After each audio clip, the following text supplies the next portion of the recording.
Episode 804. Welcome to the show. It is Monday, and Gertie is here. She has demanded, yeah, Gertie. She's demanded to be on the show today. She's pissed. She's like, look, I want to be the co host. People like me more than you. Put me on the show, and you'll go viral. That's right, Gertie. Gertie Dog. How are you guys? Thanks for joining me today. I hope you have had an incredible weekend of rest or rock and roll or swimming and barbecuing. But most of all, shout out to all of the soldiers that fought for our freedom and the families that have lost these amazing humans. Memorial Day weekend. That's what it is about. And I do not take that lightly, big time. So let's get into it. Memorial Day weekend. Of course, to me, when I look back on Memorial Day weekend, I think about 1983 when I went to one of, I would say, probably the greatest American festival other than Woodstock, which was the S Festival. And I talk about it usually every year on this weekend because it is just so insane to think about what was put together out in that uh, desert and the lineups and the behemoth that it was. It still sits inside my heart and my head of memories. But this weekend, as I started thinking about it, it was probably the first weekend, the first time in my life where it seems like so long ago now. It never really had that kind of feeling to me, but now it is like that was a fucking long time ago. And that's just where I'm at in my life. I'm just so far from 1983. And there's some things that are great about that because that means I continued on a journey of finding, you know, adventures in my life, as cheesy as that might sound, but always trying to find something out there, learn something, um, you know, take part in something, take chances. Anyway, it was pretty amazing to think back to 1983, what went down. And it really kind of hit me because I had spent some time with Jakey Lee last week from Ozzy's band, and I talked about it. And that was really the first time that I ever saw Jakey Lee on stage. And up until the internet was really invented, I was under the impression that that was the first gig that Jakey ever played with Ozzy, but he had said on the podcast here that they had done a few shows up to that.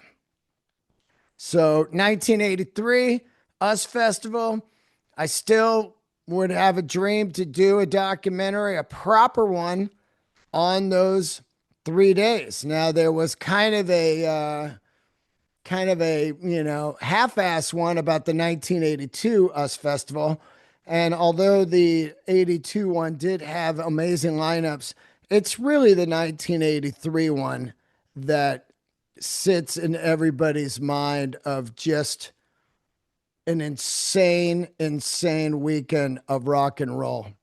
Of course, it was 3 days. There was a fourth day, a country day, that was the following Saturday. But it's really all about those 3 days in the desert. Steve Wozniak tried to get him on the podcast about, I don't know, 7 years ago. A friend of mine, Jason Bernard, happens to know him. And I was like, oh shit, maybe we can get him on. And it never happened. But I've talked to many people that have played the US Festival. They've been guests on here. Rob Halford, Jakey Lee, who else? Nikki Sixx, Rudy Sarzo. Let's see, US Festival. I'm going off memory, which is always dangerous with me. Who else? Scorpions. I haven't had anybody on the show from the Scorpions. I haven't had anybody from Van Halen on the show, which is kind of mind-boggling that I have not had anybody from Van Halen on the show. Really kind of strange. Let's get into it real quick. Just I this time decided to look at the set list of the bands, which is always amazing. Setlist.fm is one of the greatest websites ever. Because with me, I have a pretty goddamn good memory of most concerts. What I really remember is always a first song a band plays. And that I have a really hard time. It's maybe been two or three times in my life where I've gone to a concert and I've missed the first song. That is always, to me, the concert is all about the first 10 minutes because you are so fired up. You're standing there, the lights go down, there's random fireworks going off, there's smoke. There's people kind of storming their way towards the front. They're crunching. The adrenaline is massive. And then it's always some kind of, are you ready? San Bernardino, Van Halen. And then the fucking band comes on. And you just go crazy. That is probably the greatest part of every concert. Just the first 30 seconds. You're like, holy shit, there they are. It's a lot like smoking crack. You take a puff, you blow it out, you're like, there they are. And then, whew, it's all downhill after that.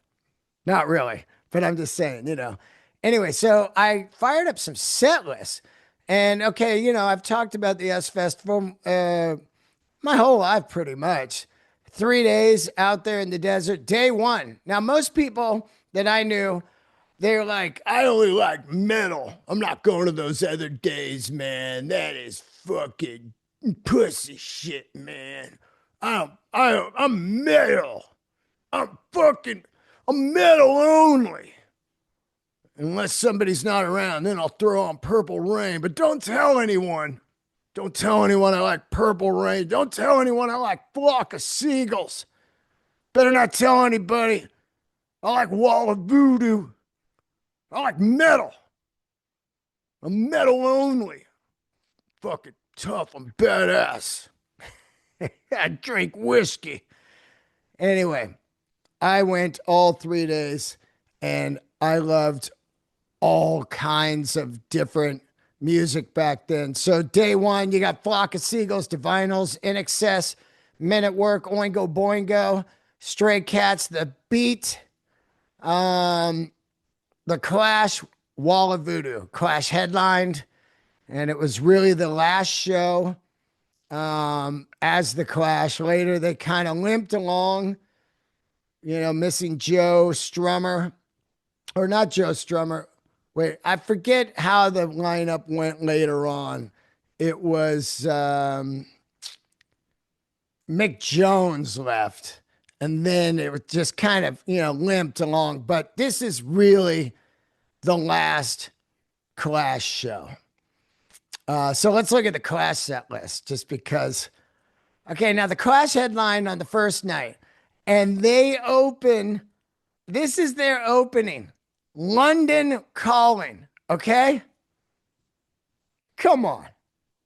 You just get punched in the face right away by one of the greatest songs ever, London Calling. Clash just out there crushing it. Lots of turmoil over payment and, just back and forth between David Lee Roth and Joe Strummer. They're just both clowning each other, which made even more fun out there of like, fuck, man, I wonder if they'll fight. I bet they'll fight. Anyway, they open with London Calling right into Radio Clash, which is one of the greatest songs for me that the Clash has ever done. into Somebody Got Murdered, Rock the Casbah, their big fucking hit, MTV hit. Guns of Brixton. This is when Strummer plays bass. And that's always cool to see. Switches over to the bass. Know Your Rights. Coca-Cola, Hate and War. Armageddon Time, The Sound of Sinners, Safe European Home. I don't need to go through it all, but you get the idea. It was the end of the greatest band there ever was. And yeah, man, day one, Clash, headliner. I like to look at this too. I love Stray Cats. At the time, they were so fucking giant. Look at they open up Your Baby Blue Eyes, a cover. Double Talking Baby, another cover. Rumble in Brighton. There's a rumble in Brighton tonight. But of course, they had the huge hits, Rock This Town and Stray Cat Strut, one of my favorites. When I was out on tour playing music, one of the last tours I ever did, I did Stray Cat Strut. I'd play it acoustic, and I would do it with as Tom Waits singing. And I just did it for fun. And I was like, black and on stray cat sitting on the fence. Ooh, ooh, ain't got enough to pay the rent. Oh, I'm flat broke, but I don't care. I strut right by with my tail in the air. Stray cats, I'm a ladies' man. I'm fucking out of my mind today. I hadn't even thought about that until just now when I saw the set list. Day 2 was the metal day. I'm looking at it right now. So yeah, I've had Nikki Sixx on talking about the S Festival, Rob Halford. Like I said, Rudy Sarzo, Jake Lee. Let's look at the Van Halen, who was the headliner that weekend. And I've said it before, was one of their not very good shows. Romeo Delight, they opened up with. A smasher off the Women and Children record. Unfucking real song. Look at this 1-2 punch. Romeo Delight into Unchained. I mean, you want to set a crowd into a full force frenzy? Just give them Romeo Delight into Unchained. And then immediate drum solo so they could, fix up David Lee Roth in his drunken mess. Maybe shoot him up with a little adrenaline or give him a little bump of the chilly weather, as the great Mark Ford would call it, to try to fucking straighten him out. He'd been doing a full day of drinking out there, and it is infamous now, as told by the great Mark Goodman and other people that were interviewing him backstage. He was there drinking the whole day. I still think about, what if Dave didn't drink that day? What if they just flew in and they took it on like a Super Bowl? They looked at the lineup and went, all right, you know what? Let's fucking rest up. Let's rehearse all day the day before. Let's go in there and absolutely show the desert who the kings are and just dust the stage. But they didn't do that. Dave was coming home from one of his fucking Jungle Studs adventures, and they took it as a big party in the desert, which is Van Halen's, obviously, their MO, their brand, their flavor. And they went out there and had a great time, I'm sure. I don't know. I would love to talk to Dave and somehow get the truth out of him and maybe hear him go, yeah, I was a little fucked up out there. But yeah, their set list was, 1983. This is before Panama and the 84 record. But to me, this is the iconic era for me for Van Halen is Women and Children Fair Warning era. Those live shows, that era where they're just out smashing faces. Very, very monumental era of their career. Anyway, Van Halen closing with Happy Trails. Let's look at one more set list from the day three headliner, which was the incredible David Bowie. And he had Let's Dance out, and he had not really been touring America for years because he was afraid to fly. And he got a new manager that talked him into flying, and he started touring like crazy with one of the greatest records and bands going. Heroes. I mean, come on, look at David Bowie. Look, I watched it. It was mind boggling. There's great footage of it. Heroes, Golden Years, Fashion, Let's Dance. I mean, China Girl, Scary Monsters, Rebel Rebel, White Light, White Heat, the Velvet Underground cover. I mean, this guy, Young Americans, Fame, Genie, Modern Love. I mean, come on. How could you just be a metal only, a metal only, and deny the magnitude of David Bowie right there? Look at day three. It's cool. Fucking Berlin, Bowie, Joe Walsh, Little Stevens, and the Disciples of Soul. Los Lobos, Missing Persons was great. Dale Bozio in that crazy outfit. Pretenders, Quarter Flash, I got a heart in my heart. Stevie Nicks, U2. Joe Walsh demanded to play on day three because he was dating Stevie Nicks at the time and he didn't want to play on the metal day. That's why Quiet Riot got into the lineup in the last minute, and you can still see some of the posters and shirts that had the wrong lineup on it. There it is, right there, the US Festival, 1983. Every year I talk about it like a goddamn fucking minor bird. But it was a huge, huge part in my life, and every year it hits me and I think about it. So, you know, go and watch some of that footage on YouTube. It's all over out there, and check out what this was about. I just found a photo over here in my house that I'm going to hang up. That is an aerial photograph of the crowd. I should get it for you, but I'll you know what? I'll post it on Instagram. It is insane when you see how many people were there. Unreal.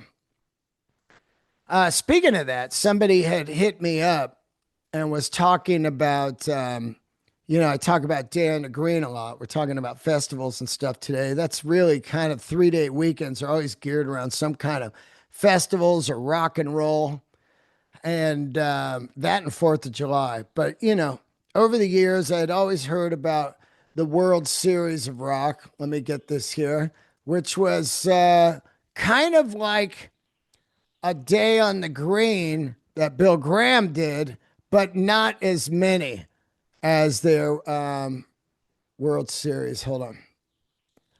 Of rock. Not as many happened as in Cleveland. And it's pretty, somebody had sent it over to me and said, hey, Dean, this was kind of our Day on the Greens.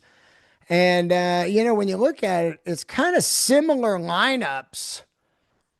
So obviously promoters were talking, like Bill Graham would talk to whoever was on the East Coast or the Midwest and say, hey, we're thinking about bringing these bands together, and then maybe they'll come to the Bay Area and we'll do it here. Anyway, World Series of Rock, AC/DC, there's great footage of them. They did one in 1979 that was really similar to the Monsters of Rock in Oakland. Opener was Scorpions, which is pretty fucking cool. Then AC/DC, Thin Lizzy, Journey, Ted Nugent, Aerosmith. That was July 28th, 79. But they had these World Series of Rock, and it looks like they only did like 1 or 2 a year. In 78, they did 3.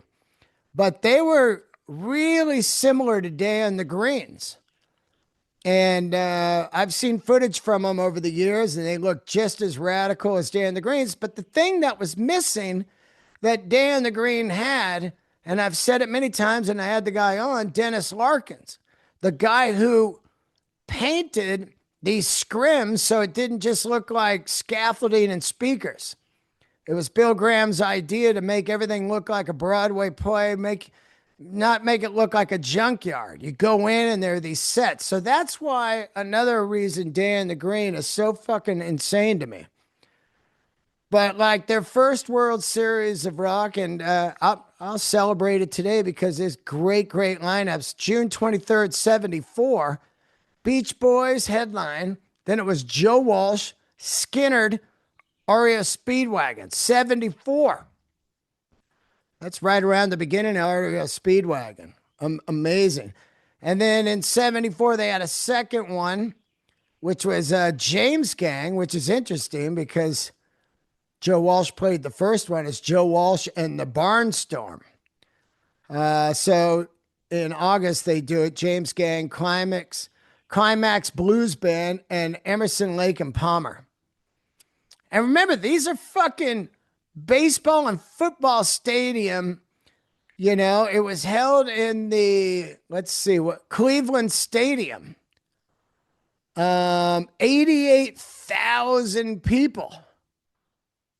And it was made famous by the WMMS radio station. Always general admission. I love this. The World Series of Rock was known not only for arena rock spectacle, but was also notorious for rowdiness, rampant drug use, and drunkenness of the crowd. As a result, concertgoers occasionally fell or jumped off the steep stadium upper decks into the concrete seating area below, causing serious injury. The Cleveland Free Clinic staff in the stadium provided service and help for these people that needed treatment. From 78, they funded a free clinic to really watch out for drug overdoses and injuries at the concerts. I mean, you know, fucking back then, this was just part of concert going. It wasn't really lawsuits. People just got hurt and they went home, fucking dusted themselves off. Anyway, so I'm looking at this, and they've had some great shows, but the one that really hits me in the fucking head is this one in August 23rd, 75. Mahogany Rush, which is Frank Marino, incredibly underrated, played all these giant concerts back then. Then Blue Oyster Cult, Aerosmith, Uriah Heep, Rod Stewart, and the Faces. Look at that fucking lineup. 77 was Pink Floyd by themselves. No one. Just Pink Floyd, 88,000 people. No problem. Fucking great. 78, the Some Girls tour. It was Peter Tosh, Kansas, and Stones, July 1. They did Mick Jagger's birthday on this same run at Oakland and dropped the ping pong balls out of the sky. Anyway, so I wanted to give a shout out to that because it's very cool to think about it. And as I Googled it, 1980 was their last one, and the opening band was Def Leppard. And there's a photo of them getting ready to go on stage, and there it was, the great Pete Willis, the guitar player that that left, and Phil Collin, filled in for, joined the band. But Pete Willis from the amazing On Through the Night and High and Dry records. Unreal to see that they played that in 1980 with Eddie Money, Jay Giles, and Bob Seger and the Silver Bullet Band. Look at that lineup. Def Leppard, Eddie Money, Jay Giles, Bob Seger. Wild. Anyway, so you can go on YouTube and look up some of that World Series of Rock, and it's pretty cool to think about. There's footage of Bon Scott just killing it in the morning, like 11 a.m. Out there in Cleveland, really cool footage. Angus is like fucking, I don't know, 17 or something. It's crazy. This week, gonna be in Arizona doing some shows at House of Comedy Thursday, Friday, Saturday. Get your tickets now. This is a last minute booking, so I'm really hoping to sell some tickets and have some fun out there. I've got a lot of new material that's really starting to come together. I'm enjoying finding it and working it, and I'm looking forward to going back to House of Comedy. Have not been there in years. It's right outside of Scottsdale. Tickets at deandelray.com. And then a couple weeks after that, I will be at the Comedy Fort in Fort Collins, Colorado. So let's get some tickets, people. You know, let's fucking do it. Let's do it.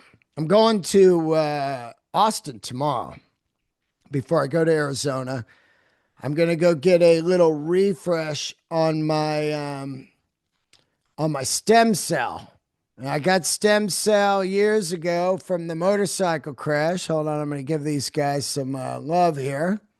I'm going to Ways to Well, proactive health care to help you live longer life. Stem cell therapy, blood work, and supplements. You can follow them on Instagram. They're in Atlanta. They're in Austin and Houston. And I'm going out there and get another kind of charge of stem cells into my neck from when that lady hit me on my motorcycle, hit and run. And man, really, without this, I don't even know if I'd be able to tour. My left arm was always numb from a bulging disc, and my foot was numb too, just from a C5, C6. That's where that bit comes from in my special, Back People, which, by the way, thank you everybody for watching this special. It's almost at 40,000. Keep sharing my special 5836 on YouTube, please. Let's just keep it going. Keep it growing. The clips have over 4 million views now, my clips. But that bit, Back People, is a real deal bit. And it was from the hit and run from the meth head that ran me over on my motorcycle. So I'm going out to Austin to get a little stem cell, some red light therapy. I'm going to get fucking futuristic.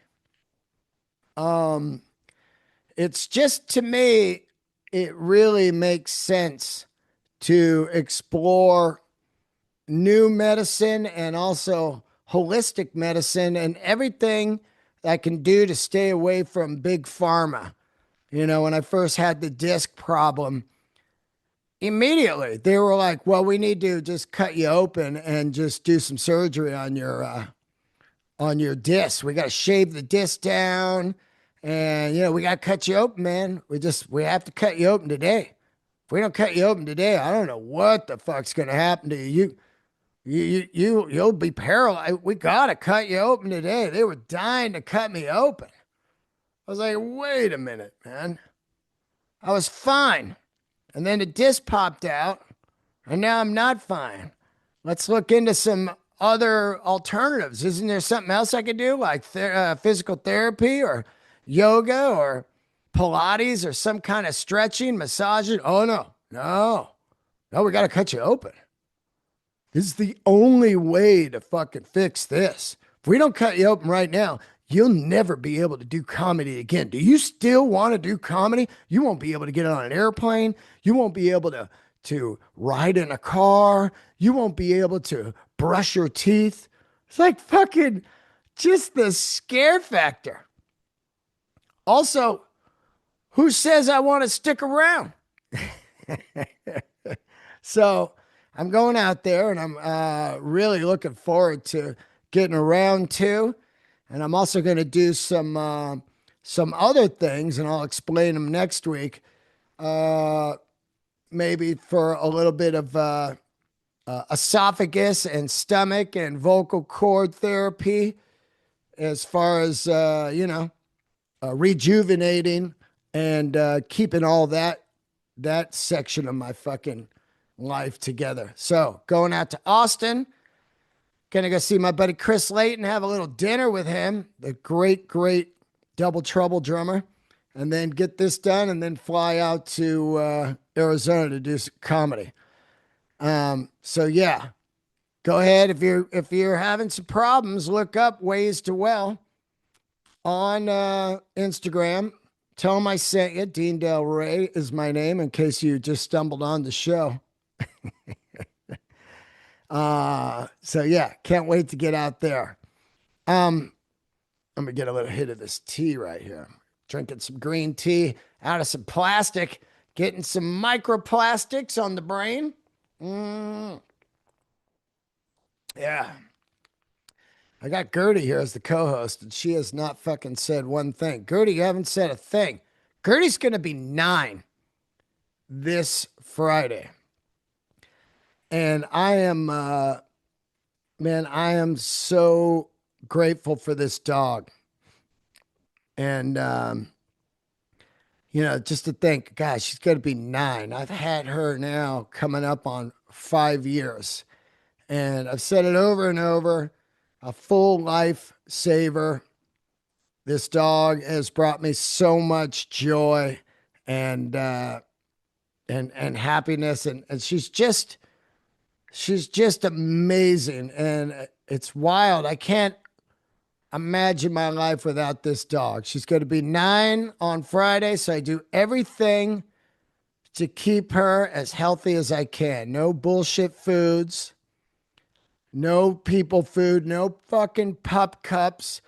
If it doesn't go in my body, it won't go in her body. I'm not giving my dog sugar. I love my mom. Rest in peace. She's amazing human, but boy, did she like to give her fucking pugs some gummy bears. She'd be like, 3 for me and 1 for you. Mm-hmm. Oscar dog. I miss you, Mom. But yeah, I do everything I can to keep this dog super healthy. I bring her everywhere with me, so she's having the best fucking life can have the entire time she is here. She is the queen. And, great food, exercise, and lots of love. So she's going to be 9 this Friday. And God, it's just wild to think about. 9 years old. Gertie, you're going to be 9. What do you think, huh? Gertie? I love her. So everybody wish Gertrude a happy birthday on Friday. Follow her, Gertie Delray, on Instagram. Give her a follow. Give her some love. Okay. I'm going to watch the Pee Wee Herman documentary tonight, and I am ready to watch this. I believe it's on HBO. A lot of people are saying that it is amazing, it is dark, and it is real, and it is heavy. And those are all of the things I love in a good documentary.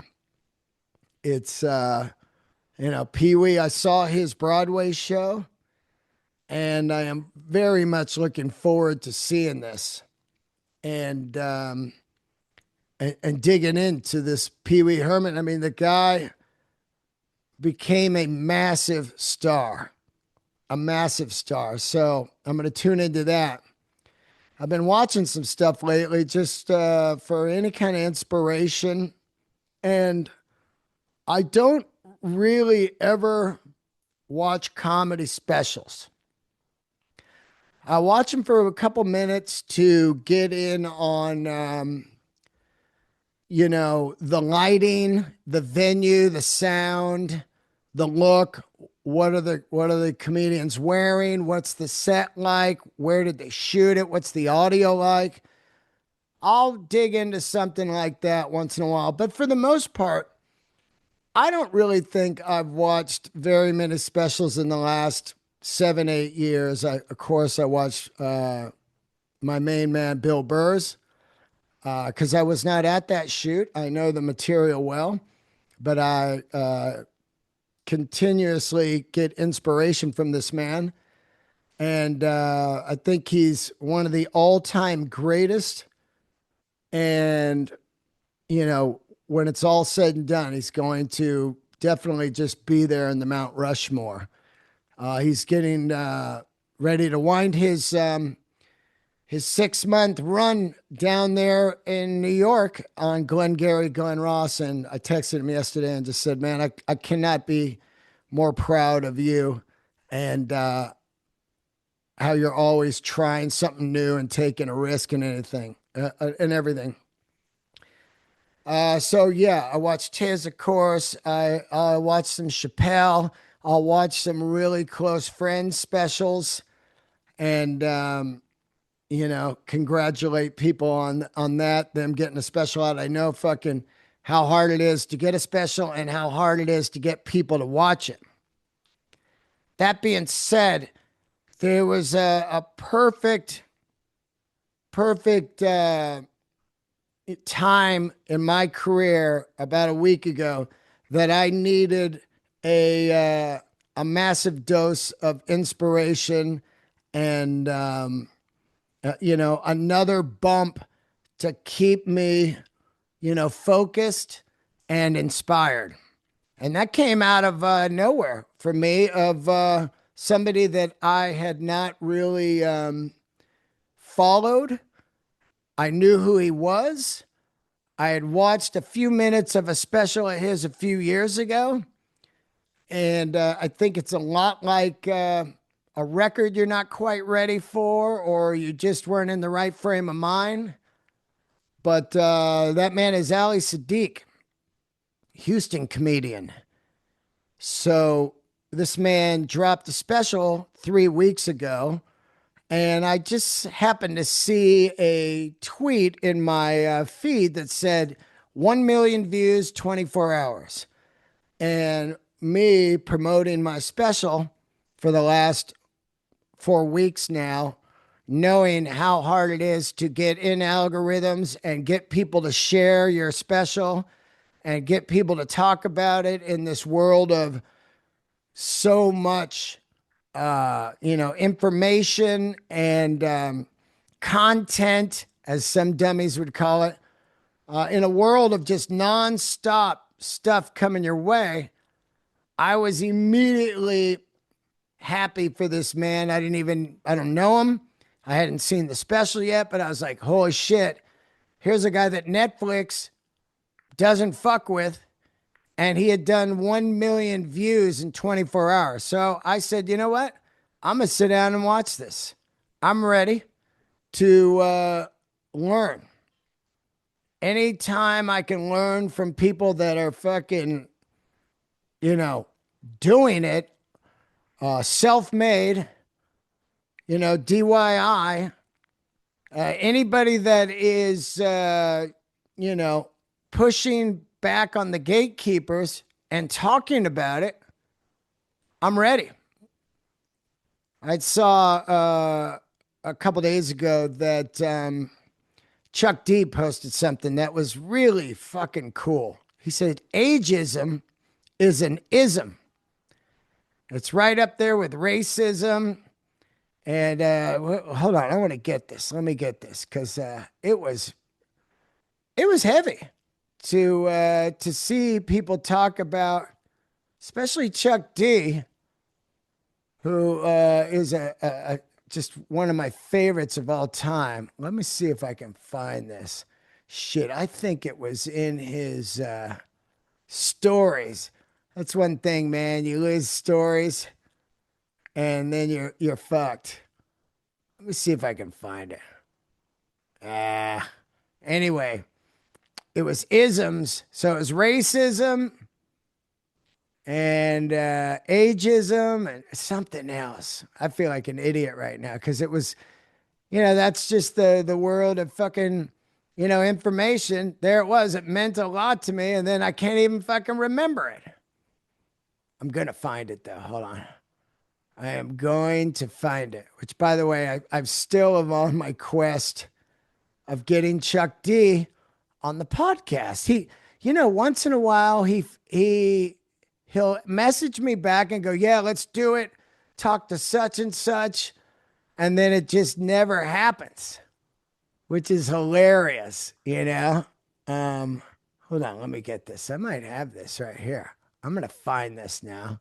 Just because it's a 3-day weekend and I got a little time. What's the rush? And I'm gonna get back into the Ali Saddiq story, believe me, because this has a lot to do with it. Let's see here. As I peel through all my bullshit here on Instagram. Um, which is a lot of real estate, Porsches, watches, and French bulldogs. That's really my feed right there. Come on, man. Where is it? You guys are about to just hit the stop on the podcast. Like, yeah, you took too long. And me taking this long really has something to do with what I'm about to talk about. With the Ali Saddiq special, which why I'm looking for this. Write down Ali Saddiq's name, and the special is called My Two Sons. And now I have failed you because I cannot find this damn Chuck D thing, which is a bummer. Anyway, if you guys find it, post it on my Instagram and I'll repost it. So back to Ali Saddiq. I go, you know what? He got 1 million views. I'm going to watch this. So I sit down. I think it was Wednesday night. I was off. And I hit start and I see right away it's 75 minutes. Now I know in this ADD world, like we've said, that people just, their brains are fucked. And it's even scientifically been proven that the phone has ruined our brains for being able to handle conversations or watch long form stuff, you know, because it's all just now, go. So 75 minutes, I go, wow, all right, I'm ready. And it started up, and this man, his style is storytelling, but it is riddled with incredible jokes, a lot like Al Madrigal, but even a little more, I would say, a lot more edgy. So I know what world he's coming from. Me growing up in the 70s, there's, you got Carl and there was storytelling type of comedy. Even Pryor was a master at it. You know, his hunting story, his freebase story. There's stories and, with jokes riddled in them. Now I'm dying to get Ali on because I want to ask him how he works this out. And as I'm watching the first 12 minutes, I realize, oh, I needed this right now in my life. It was reminding me of in the 90s, the first time I saw Henry Rollins do spoken word at UC Berkeley. I was sitting there thinking, like, why is one of the greatest, angry, incredible frontmen, why is he walking away from music to do spoken word? What is this? I'm going to go there and find out. And I sat in the seat, watched Rollins. And as you heard when I interviewed him years ago, he did 3 hours and it just fucking blew my mind. And I didn't even know I was there 3 hours. This 75 minutes of this special, it just went, I was engaged, man. And I needed this right now because I realized some of my biggest bits are stories of my life. The nuts to butts, the MRI story, the Elton John concert. These are stories. And, when you're doing stories about your life, you don't have to worry about any crossover with other comedians that you're doing shows with. Because you're not talking about what's going on right now. Like AI is crazy, right? I was AI in this and AI that. AI. Then the next topic, Mission Impossible. Man, you see Mission Impossible? Crazy, If you're doing real life stories from your heart, people are going to gravitate towards it. And I started thinking about when you really look at some of the biggest clips to ever hit, other than the trash, crowd work clips, talking about real fucking kick ass comedy stories that are on Instagram. Those are the ones that people talk about forever. They're not going to be talking about what do you do for a living? Remember that fucking, 5 years from now? Remember that crowd work clip? Oh, incredible, huh? The art of that? The way he asked him what he does for a living? Oh my God. It was crazy. The guy worked at fucking IBM and then he just roasted on him for working at IBM. Oh my God, it was fucking insane. No, man. Ali Saddiq, I'm telling you, this special came to me at an important time while I'm writing new material. And I realized I have so many stories and I just need to, I believe in them, but I need to believe in them to the fullest and not worry about, oh man, I hope this kills, but more grabbing people and having people gravitate towards me, which he has done, that love that brand of comedy, that style, the old school storytelling, funny ass jokes. So what I'm trying to say is do yourself a favor and go watch this special this week. Put your phone down, turn it off, actually, put it in the other room, fire this special up and watch it. It's basically kind of two stories about two sons he has. One is 29 and the other one is 13. And it's just two complete stories about these sons. And while he's talking about them, he has masterfully weaved in and out of his story. And it is some of the greatest comedy I've seen in a long time. And his last special did 15 million. And there's a great interview with him on Shay Shay on YouTube where he's talking about Netflix won't fuck with him. His special has done more views than everybody out there. And since he's on YouTube, he's unable to be eligible for Grammys and Emmys. And, so he's really, shouting out that flaw in the system.